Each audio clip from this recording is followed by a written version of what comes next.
Good morning students. तो हमने अपनी 4th यूनिट का फर्स्ट चैप्टर ख़त्म कर लिया था। अब हम शुरू करेंगे 4th का 3rd पार्ट। ठीक है, सी पार्ट पहले करेंगे और बी फिर बाद में करेंगे। सी पार्ट में हमारे पास सिर्फ दो इलेक्ट्रिकल डिवाइसेस हैं, एक है जनरेटर और एक है ट्रांसफार्मर। दोनों ही बहुत इम्पॉर्टेंट है, एग्ज़ाम्स में ज़रूर आती हैं। किसी पेपर में ट्रांसफार्मर पूछते हैं और किसी पेपर में जनरेटर, और 5 मार्क्स में आती हैं ये। तो आसान है, इसको आज की आज फाइनल करके आपने लिख के देखना है। ठीक है, तो 4th का हम सी पार्ट शुरू करते हैं। Electrical devices.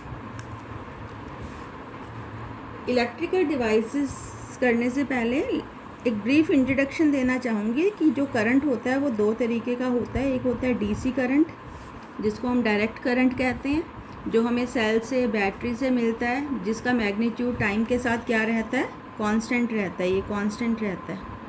ठीक है, और दूसरा होता है एसी करंट। ठीक है, एसी करंट कैसा होता है, इस तरीके का करंट, टाइम के साथ जिसका मैग्नीट्यूड लगातार चेंज होता है और डायरेक्शन जो है वो पीरियोडिकली बदलती हैं। ठीक है, तो करंट इज़ ऑफ 2 टाइप्स, एक डीसी और एक एसी। तो जो 4th का बी पार्ट है उसमें हम एसी को थोड़ा डिटेल में पढ़ने वाले हैं। ठीक है, जिसको हम बाद में करेंगे। तो अभी हम बात करते हैं इलेक्ट्रिकल डिवाइसेस की, जो हमने करना है। तो पहले जो इलेक्ट्रिकल डिवाइस है बेटे, वो है आपकी एसी जनरेटर। एसी जनरेटर, ये जो जनरेटर हम घरों में चलाते हैं जब लाइट चली जाती है, this is the AC generator. तो it is a device which converts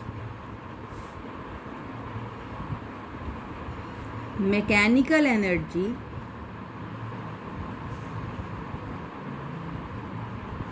into alternating, या एसी कह सकते हो आप, इनटू ऑल्टरनेटिंग करंट एनर्जी।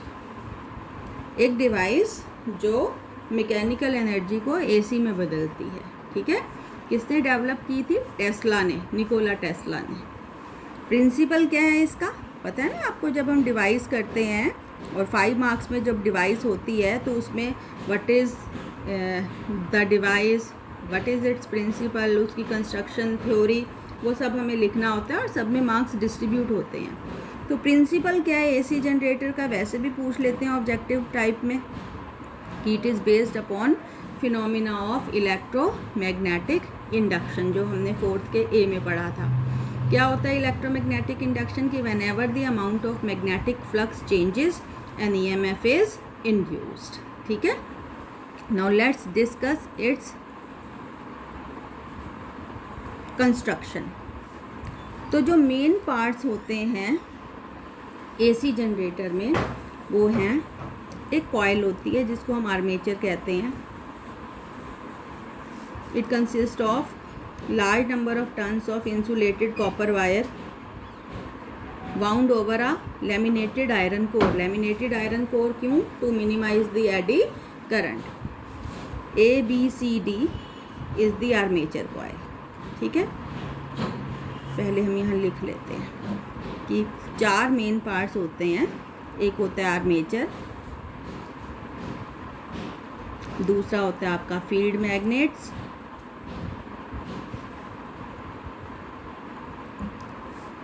तीसरा होता है आपकी स्लिप रिंग्स, और चौथा होता है ब्रशेस। ठीक है, these are the 4 main parts of AC generator. तो सबसे पहले let's discuss what is armature. तो armature is a coil consist of large number of turns of insulated copper wire wound over a laminated soft iron core. तो this is armature. इस armature coil को हम 2 magnetic poles, electromagnet के poles हैं, ये north pole है और ये साउथ पोल है। The coil is placed, it is placed in the magnetic field which is produce by these two field magnets N and S. तो मैग्नेटिक फील्ड की दिशा होती है आपकी नॉर्थ से south. This is the direction of magnetic field. It produces magnetic field of the order of 1 to 2 tesla, 1 से 2 Tesla के बीच में। पहला हो गया। दूसरा, तीसरा स्लिप रिंग्स क्या होती हैं?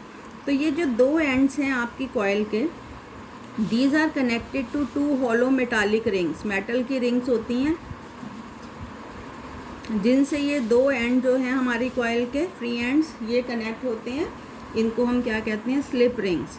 जब कॉइल रोटेट करती है इस मैग्नेटिक फील्ड में, हम इस कॉइल को घुमाते हैं विद एंगुलर वेलोसिटी ओमेगा, तो ये स्लिप रिंग्स भी इसके साथ साथ घूमती हैं। तो these are the rings R1 and R2। फिर चौथा पार्ट है ब्रशेस क्या हैं? ब्रश, ठीक है, ब्रशेस, कार्बन ब्रशेस।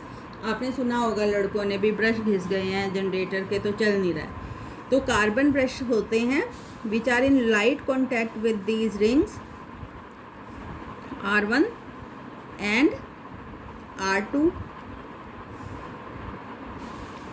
और इन ब्रशेस के जरिए करंट फ्लो करता है हमारे आउटर सर्किट में, लोड में। अब तुमने टीवी चलाना है जनरेटर से तो यहाँ टीवी लगा दो, फ्रिज चलाना है हम फ्रिज लगा सकते हैं, ठीक है। तो this is the construction of AC generator. कितने पार्ट्स हैं? 4। Armature, field magnets, slip rings और brushes. These are brushes B1 and B2. What is armature? It consists of a coil consisting of large number of insulated copper wire. Copper की तार होती है insulated, जिसको हमने एक soft iron core के ऊपर लपेटा होता है, ठीक है।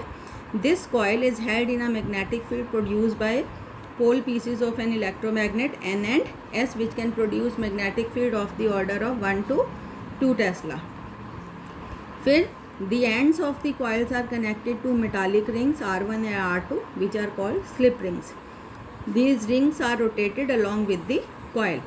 फिर brushes B1 and B2 are in light contact with the ring. brushes नहीं रोटेट करते। जब एक चक्कर के बाद, एक चक्कर, आधा चक्कर हो जाएगा तो R1 किसको टच करेगा? B2 को, और R2 किसको टच करेगा? B1 को। फिर पूरे चक्कर के बाद दोबारा R1 B1 के कॉन्टैक्ट में आ जाएगा और R2 B2 के, मतलब it is in light contact with the brushes. The function of brushes is to flow the current in the outer circuit. तो ये तो होगी बेटे construction. And what about working and theory? Working and theory, देखो क्या होता है। When the coil is rotated in magnetic field, तो क्या बदल रहा है? थीटा। थीटा क्या है? Theta, theta is the angle which the normal to the coil makes with magnetic field. Theta changes continuously, theta लगातार बदल रहा है। और अगर इसकी एंगुलर वेलोसिटी ओमेगा है और टी टाइम बाद एंगुलर डिस्प्लेसमेंट थीटा हुई है, तो आपको याद है हमने सर्कुलर मोशन में किया था कि एंगुलर वेलोसिटी बराबर होता है एंगुलर डिस्प्लेसमेंट बटे टाइम। तो यहाँ से theta will be equal to क्या हो जाएगा? Omega t. और हमें पता है फ्लक्स, सपोज एन क्या है? N is the number of turns in the coil. इस कॉइल में नंबर ऑफ टर्न्स क्या है? एन। ए क्या है? A is the area of this coil. B क्या है? B is the magnitude of magnetic field produce by these magnets. तो flux associated with this coil कितना होगा?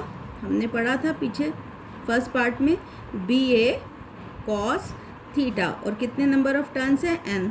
तो फ्लक्स होगा N B A cos theta. अब क्योंकि थीटा इज़ चेंजिंग कंटिन्यूसली, तो फाई चेंज हो रहा है, और अगर फाई चेंज होगा तो क्या होगा? EMF is induced. कितनी EMF इंड्यूस्ड होएगी? Equal to negative of rate of change of magnetic flux. तो ये हो जाएगी आपकी minus d by d t. Phi कितना आपका? ये रहा N B A cos theta. इसमें से एन बी ए बाहर ले लो,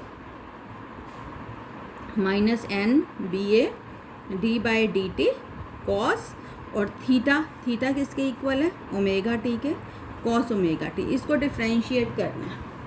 मैथ्स में ख़त्म हो गई आपकी डिफ्रेंशिएशन। करो, कॉस को डिफ्रेंशिएट करते हैं तो क्या आता है? माइनस साइन, और विद रिस्पेक्ट टू सिर्फ टी है, और यहाँ टी का मल्टीपल क्या है? ओमेगा। तो ये बाहर आएगा ना, E is equal to minus N B A, और जब हम इसको डिफ्रेंशिएट करेंगे तो आएगा minus omega sine omega t, sine omega t. Minus minus क्या हो जाएगा plus, E is equal to N B A omega sine omega t, और ये एन बी ए ओमेगा को हम लिख सकते हैं ई नॉड, मैक्सिमम ईएमएफ, ठीक है,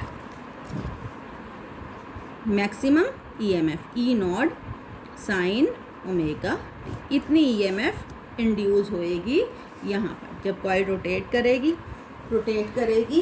तो फाई बदलेगा, फ्लक्स बदलेगा तो ईएमएफ इंड्यूस होएगी, और ईएमएफ इंड्यूस होएगी तो करंट भी इंड्यूस होएगा। तो इंड्यूस करंट कितना होगा, ई बटे आर, ये आपका रेजिस्टेंस आर, जो भी आपने रेजिस्टेंस लगाया है, तो ये हो जाएगा आपका E naught sine omega t बटे R. This is the induced current. अब देखो बेटे करंट कैसा आया है, sine as a sine function आया है, और साइन फंक्शन कैसा होता है, ऐसे ही होता है ना। और जो करंट इस तरीके से वैरी करता है उसको हम कहते हैं ऑल्टरनेटिंग करंट। क्या कहते हैं, ऑल्टरनेटिंग करंट। तो हमने क्या प्रोड्यूस किया है, ऑल्टरनेटिंग करंट प्रोड्यूस किया है। कैसे, मैकेनिकल एनर्जी। अब मैकेनिकल एनर्जी कहाँ खर्च हुई, आपने इस कॉइल को घुमाया है, रोटेट करवाया है इसको, तो इसको रोटेट कराने में, घुमाने में जितनी भी मैकेनिकल एनर्जी खर्च होती है वो सारी की सारी किस में बदल जाती है, ऑल्टरनेटिंग करंट में। क्लियर है, ठीक है। और इस करंट की डायरेक्शन कैसे देंगे हम, फ्लेमिंग्स राइट हैंड रूल। आप करके देखना, ये है आपकी डायरेक्शन मैग्नेटिक फील्ड की, ये मोशन ऊपर की तरफ है, ऊपर की तरफ आएगी ना, माना ये कॉइल है तो ये ऐसे घूमेगी, अब ये ऊपर आएगी, फिर ये ऐसे जाएगी, फिर ये उल्टा जाएगी, तो यहाँ पर this is the direction of induced EMF, induced current. Current जो है वो इस दिशा में इंड्यूस होगा। क्लियर है बच्चों, तो आसान है बिल्कुल, 5 मार्क्स का क्वेश्चन होता है, कुछ भी नहीं है, अभी के अभी आपको याद हो जाना चाहिए ये साथ के साथ। तो ये पहली डिवाइस थी हमारी एसी जनरेटर, ठीक है। दूसरी डिवाइस अब हम करते हैं ट्रांसफार्मर। ऐसा करना, मैं टेस्ट के लिए कोई दिन नहीं फिक्स कर रही, आप एसी जनरेटर और ट्रांसफार्मर ये दोनों याद करके मुझे मेरे ग्रुप पे पर्सनल नंबर पे सेंड करना, मुझे पता चल जाएगा कि आपने ये लर्न करके लिख ली हैं दोनों चीज़ें, ठीक है। तो दूसरी जो डिवाइस है वो है हमारी ट्रांसफार्मर। क्या होते हैं ट्रांसफार्मर, देखिए ये जो सड़कों पे लगे होते हैं बड़े बड़े, ये भी ट्रांसफार्मर है। आपके एसी के साथ जो लगा हुआ है वो भी ट्रांसफार्मर है, कूलर के साथ आते हैं वो भी ट्रांसफार्मर है, स्टेबलाइज़र जिसको हम कहते हैं। तो क्या फंक्शन होता है ट्रांसफार्मर का, to change the AC voltages, to change the, it is a device which is used to change the AC current या AC voltages। डिवाइस जिससे हम AC वोल्टेज को चेंज कर सकते हैं, बदल सकते हैं, बढ़ा भी सकते हैं और कम भी कर सकते हैं, है ना। पीछे से अगर कम वोल्टेज आती है तो ये आपका AC वाला स्टेबलाइजर ट्रांसफार्मर वोल्टेज बढ़ा देता है ना, बढ़ा देता है, और फिर उसके बाद हम उसको बदल सकते हैं, ठीक है। तो ये है एसी वोल्टेज। तो ये कम भी कर सकते हैं, माना पीछे से एकदम से बहुत ज़्यादा आ गई तो फिर हम कम कर देते हैं। तो दो तरीके के होते हैं ट्रांसफार्मर, एक होता है स्टेप अप ट्रांसफार्मर,